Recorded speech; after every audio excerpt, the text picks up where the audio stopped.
Juru bicara TPN Ganjar Pranowo Mahfud MD, Ciko Hakim, angkat bicara mengenai hasil survei terbaru dari CSIS mengenai elektabilitas paslon peserta Pilpres 2024. Jubir TPN Ganjar Mahfud menghormati hasil survei namun juga mempertanyakan hasil survei tersebut.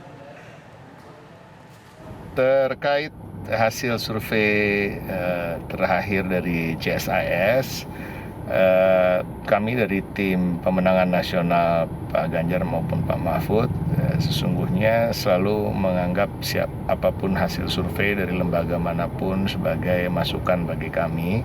Namun tentu kami juga berusaha untuk melihatnya secara utuh dan kritis karena akhir-akhir ini beberapa bulan terakhir lembaga-lembaga survei merilis hasil-hasil survei yang tautan atau rentang suaranya perbedaannya terlalu jauh antara satu sama lain. Jadi dan ini betul-betul melanggar prinsip soal margin of error yang biasanya tidak sampai 3%. Jadi margin dari kesalahan survei itu dicanangkan oleh lembaga-lembaga survei itu tidak sampai 3%, sedangkan perbedaan dari satu hasil lembaga survei satu dengan yang lainnya itu bisa sampai 6 bahkan 10%.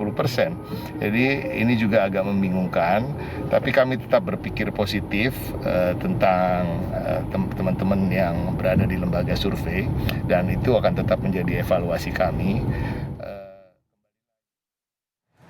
Baik, kita lanjutkan dialog kita dan kita sudah terhubung dengan pengamat politik Mas Hoirul Umam. Mas Hoirul Umam, ini kalau melihat pertarungan dari ketiga capres dan cawapres ini kan hasil survei elektabilitas mereka ini kan nomor 2 yang unggul jauh di atas, kemudian nomor 1 dan 3 ini saling bersaing. Kalau Mas Hoirul sendiri melihat persaingan ketiganya ini seperti apa, Mas?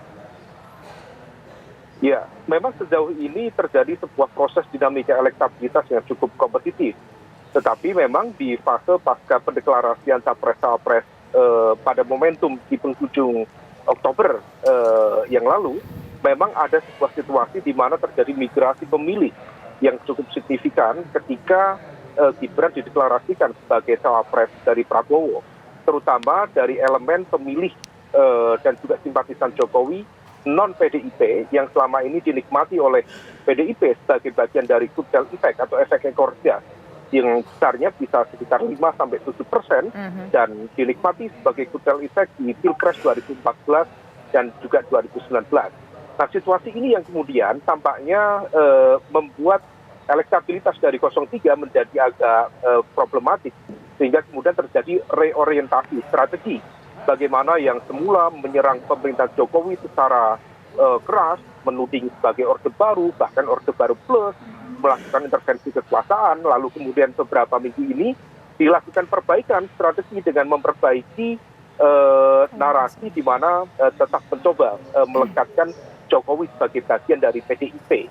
Nah, oleh karena itu situasi ini yang tampaknya kemudian dimanfaatkan juga oleh kubu 01 untuk terus meningkatkan elektabilitas. Dan kalau misal kita cermati hasil dari debat Pilpres kemarin tampaknya juga berpengaruh terhadap cara pandang masyarakat terhadap kesiapan sekaligus juga kapasitas dari masing-masing pasangan capres-cawapres.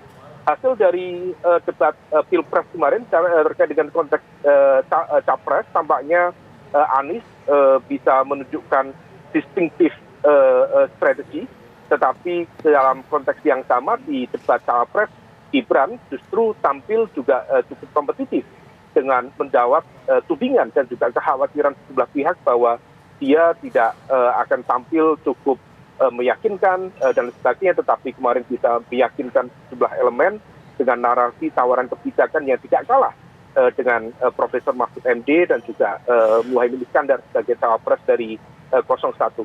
Nah, situasi ini yang tampaknya per hari ini belum ada satu dinamika yang cukup signifikan. Posisi 02 masih menempati posisi pertama dan itu konsisten di hampir semua lembaga survei yang ada.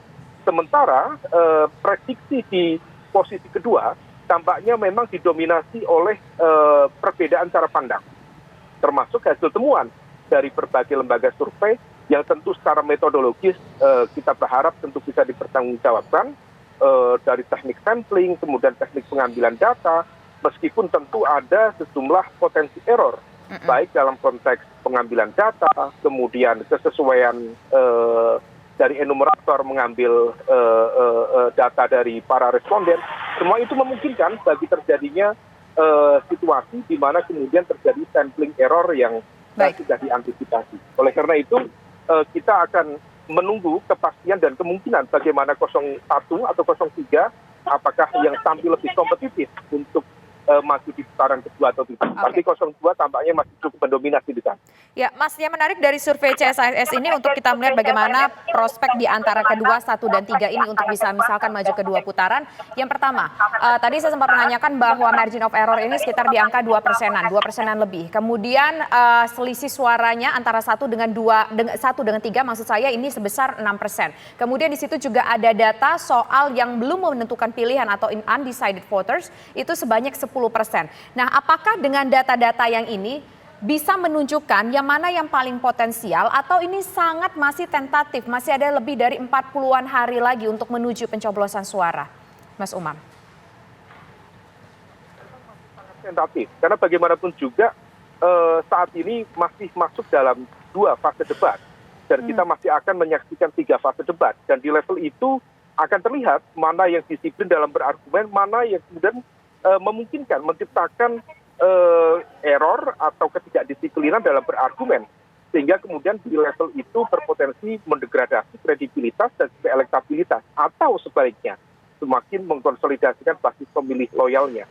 Maka per hari ini tampaknya masih cukup tentatif, Mbak. Tetapi Mas, bagaimanapun juga tapi gini Mas, cukup menarik kemarin kalau kita lihat setelah 1 hari pasca debat, untuk debat yang putaran kedua, untuk Caimin ini mendapatkan sentimen negatif dari hasil data sebuah lembaga namanya Drone Emprit yang menunjukkan bahwa tampaknya perbincangan negatif paling banyak disebutkan tapi juga cukup negatif sentimennya adalah Caimin. Tapi justru dari hasil survei menunjukkan bahwa tampaknya yang nomor 1 ini justru lebih unggul Mas dari hasil survei terakhir CSIS. Ya. Saya pikir salah satu yang kemudian memungkinkan terjadinya konsolidasi basis dukungan kuat terhadap 01 adalah dari positioning mereka terhadap pemerintah saat ini. Karena bagaimanapun juga 01 posisinya relatif lebih clear dengan mengajukan narasi perubahan di mana kritik-kritik tajam dihadirkan kepada struktur kekuasaan saat ini. Lalu di 02 narasinya juga clear, yaitu membangun narasi keberlanjutan. Bahkan tidak ada debat apakah kemudian di 02 akan melakukan evaluasi terhadap pemerintahan Jokowi saat ini atau tidak. Semua sudah clear. Nah, yang menjadi problem adalah narasi yang diajukan oleh 03 ketika di satu sisi mengakomodir narasi keberlanjutan, tetapi di saat yang sama evaluasi kritis juga diajukan.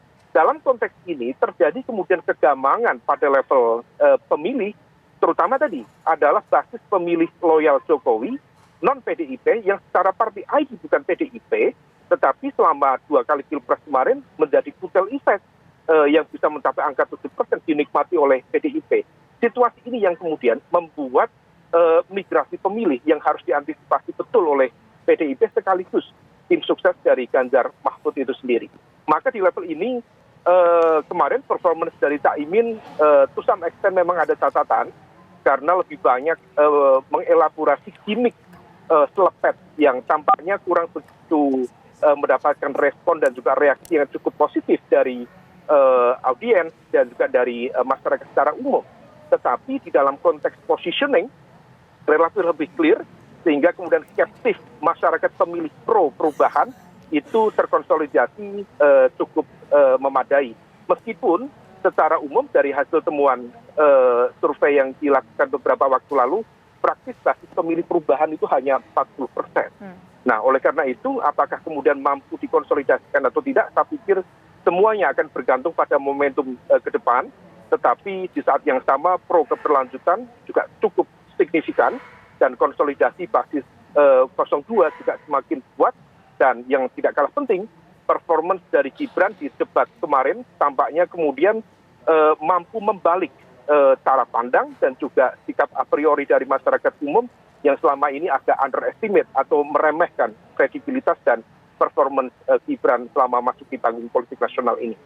Baik, terakhir mungkin saya mau ke Mas Arya lagi nih. Mas Arya, kalau kita lihat kan saat ini paslon nomor 2 ini kan jauh unggul ya dibandingkan nomor 1 dan juga nomor 3. Nah, jika nanti putaran kedua, kira-kira apakah kondisinya masih akan sama? Mereka akan tetap unggul atau mungkin nanti justru akan bersaing ketat nih nanti di putaran kedua? Apakah nanti 1 ataupun 3 nanti bisa mendekati ataupun juga mengungguli ataupun bersaing ketat tipis dengan paslon nomor 2?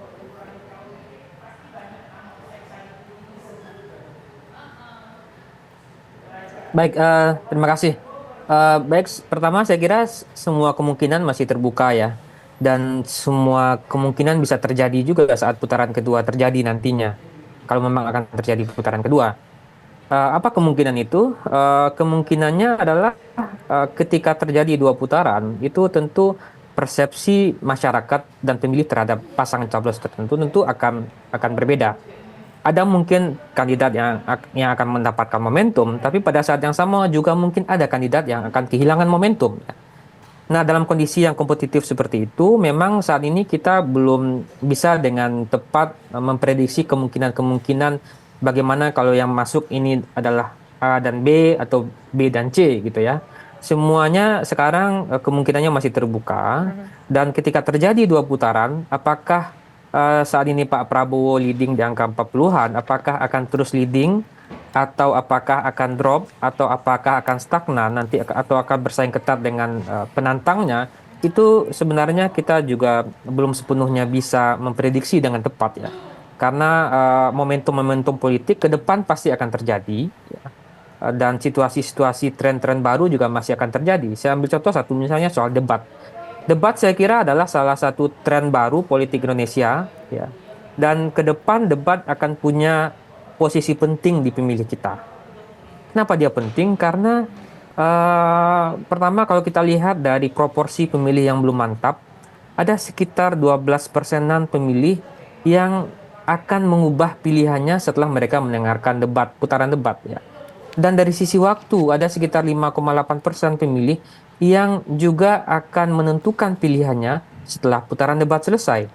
Jadi ini tren baru ke depan dan jadi posisinya penting di pemilih. Untuk itu kita harapkan para capres benar-benar mempersiapkan performa yang terbaik, program-program yang terbaik untuk memastikan atau meyakinkan pemilih.